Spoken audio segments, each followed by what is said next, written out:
Welcome to May 2014. Now, for some of you, this year you may have been feeling like you've been doing the backstroke all year, or the two-step. You know, 2 steps forward, 3 steps backward. That's because your ruling planet, Mars, has been in reverse for a really long time, since March 1st, but even in the shadow period, because it's been in Libra since 2013. You know, you can't move forward when your ruling planet is retrograde. Retrograde is like the planet is asleep. And so Mars goes direct on May 19th. Yay! That is cause to celebrate.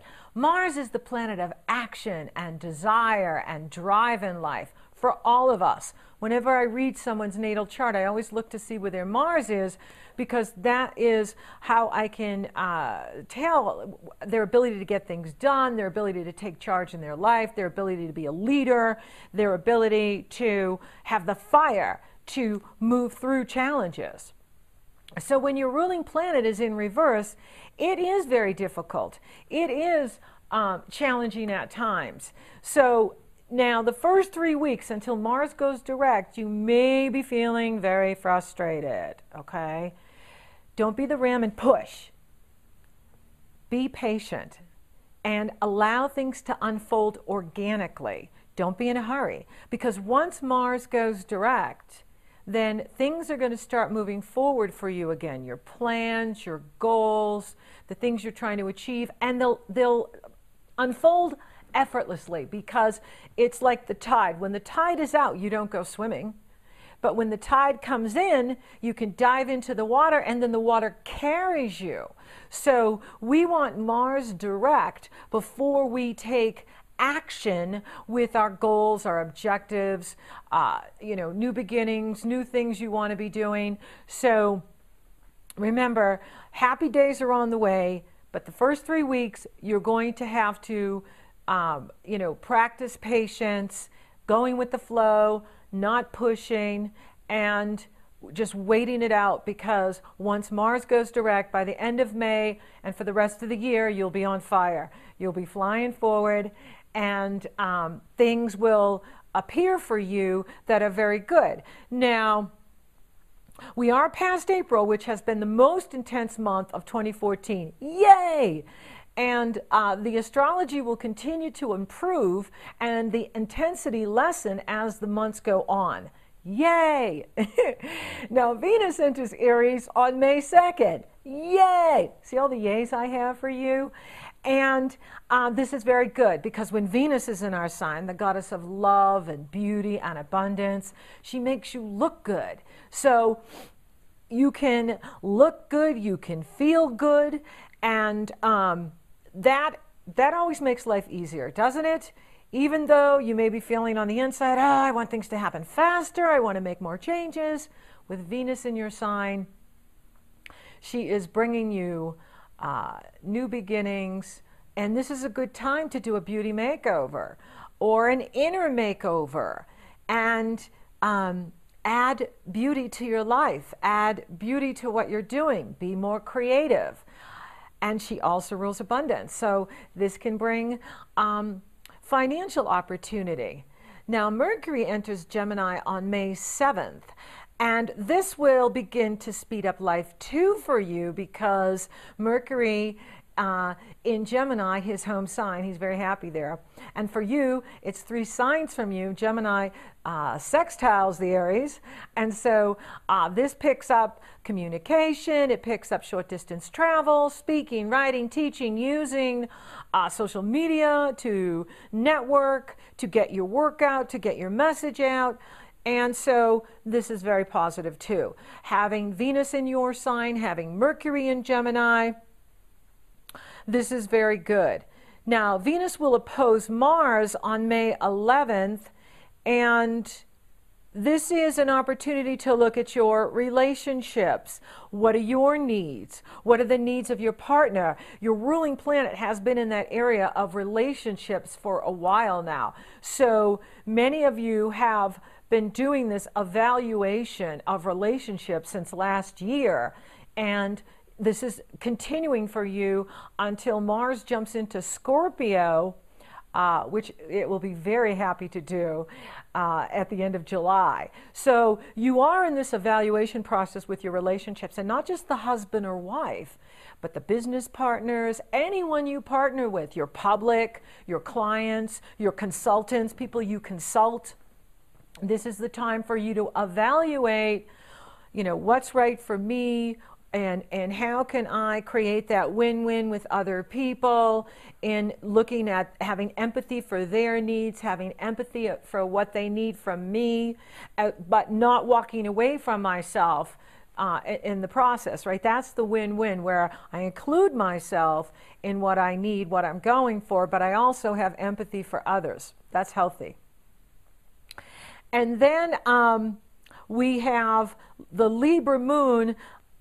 When the moons go through, they kick off the Pluto-Uranus grand square. So the Libra Moon grand square is on the 11th, and this is another opportunity for you to, again, do this evaluation with your relationships, where you're living, where you're working, what you're doing for work. This is a time to, really evaluate and fine-tune the things that you were doing in April, or the things that were brought to a head in April at the lunar eclipse, Libra lunar eclipse in April. Now the Libra moon, it's not an eclipse, but it's back, and it is activating the Pluto, Uranus, Mars, and Jupiter in your chart. And that has to do with you being authentic, you being true to yourself, you being present in your relationships, really paying attention to what other people need from you, whether it's a consultant or a business partner or a husband or a wife or a friend or a client or a colleague. This is your time to really look at that. Then you have the Scorpio full moon on May 14th. This is a really powerful full moon. And it's in the area of your husband's money or your wife's money, your husband's values or your wife's values, other people's values, money that comes to you through royalty payout, insurance payout, tax payout. It's the sex house. It's the deeper mystery house. It's the Scorpio house. And so this is your opportunity to look at again, what others need from you, what others want from you, but also how are you using your own resources? The sun is in Taurus in the area of your core values, your true values, your self-worth, self-respect, self-appreciation, your earning ability, your resources. So this is the Scorpio full moon is asking you to look at how you're using your resources. But also, what I like about Scorpio is it reminds us we all have a shadow side, okay? And the shadow is the part of us that, is not developed, is not something we would put on our resume, but it's part of who we are. And to deny or disown it is not being a complete human being. In fact, it makes us even more dysfunctional when we deny and disown our own shadow. So Scorpio is there to remind you to include those aspects of self that are not glorious, because when you do that, when you include that part of you, the shadow part of you, it creates wholeness. It creates balance in your life. And Venus is square Pluto at the Scorpio full moon. And so this is a time for you to look at, do I give my power away at work? How do I give my power away, right? The shadow can be our fears, it can be our deep insecurities that we cover up with, say, gossiping or, putting others down so that we feel better about ourselves. Look at what Mary's doing. I feel good about me, And again, it's not about disowning that we do that. It's about looking at why we do that. Oh, gee, I do that because I don't feel so good about myself. So own it. When you own it, you bring it home. And then that voice has an actual healthy outlet, which you can then, raise the energy up to the crown chakra and then use it in productive ways. So this energy is about you setting boundaries in your relationships, particularly the ones that have to do with work, but also intimate and romantic or significant other, because Mars is in that area. and Pluto and Mars are engaged, and now Venus is engaging them. So Venus is going through, and she wants you to fine-tune. Are you owning your power? Are you giving your power away? Are you being authentic? When we are authentic, we come from our true power. And Aries, you're a leader. You're here to blaze trails. You're not here to follow others. Doesn't mean you can't be a team player, but you're here to be a unique individual who blazes the path that others follow. So if you're doing that, then you're doing what's right for you. And this is about you looking at what you're receiving from your work life, right? Are you in the work that you love? Are you in the work that gives you passion? You're a very passionate sign. So you need passion in your life, right? For fire signs, we want passion and purpose, and then happiness. I mean, yeah, we want to be happy, of course, but that should be the byproduct of feeling on fire with what you're doing or where you're going or who you're with. And Venus is going through doing a checklist, Okay, Aries, remember what happened in April? Okay, let's see now. Are you on fire with your work? Check. Are you on fire and happy in your relationship? Check. You see? If not, what changes can you make so that you are moving in the direction that you want in your career, in your work? And so this is a very important time for you to move ahead in your career after Mars goes direct May 19th. No, I'm saying if something juicy good comes in here for you before May 19th, I'm not saying not take it. I'm just saying it's most likely that it will come after your ruling planet flies forward, starts to move forward. He'll pick up speed as he, it's like kind of when you wake up, he's been asleep for 80 days, when you wake up, you don't just like jump in the car and get on the highway, right? You need a couple hours to wake up. So same with Mars, he's going to need a few days, couple of weeks to go, wait a minute, I'm direct now, and I am moving forward, and I'm getting out of Libra because I can't wait to get into my ancient home sign, Scorpio. So that'll be really hot for you this summer. We'll talk about that later. But Saturn is in that area of financial, finances and taxes and debt. So, Saturn's bringing to light, hey, is there more money going out than coming in? What can you do to restructure debt? What can you do to eliminate debt? What can you do so that you have a better deal with the insurance companies or a better deal with the bank? It is an important transit. It's not sexy. Saturn's not sexy. However, she is important, and he plays an important role in your life. And this is a good time. May is the time where you're really looking at your resources. You're really looking at your money. You're really looking at how far your money's going. And, your resources aren't just the dollars. It's also your talent, your gifts, your abilities. It's you. You're your greatest resource. The better you feel, the more you can do. The more you can do, the more you can earn. The more you can create. And then, of course, Mars goes direct on May 19th. Woohoo! I want to do a dance on that day, like have a special party with Mars being direct on the 19th. And then the Sun skips into Gemini on the 19th as well. Woohoo! And this is a fun energy because Gemini sextiles Aries. The air feeds the fire and the fire feeds the air. So you're going to really feel like on path and socializing with others May 19th on, because your ruling planet's direct, and then we have the Gemini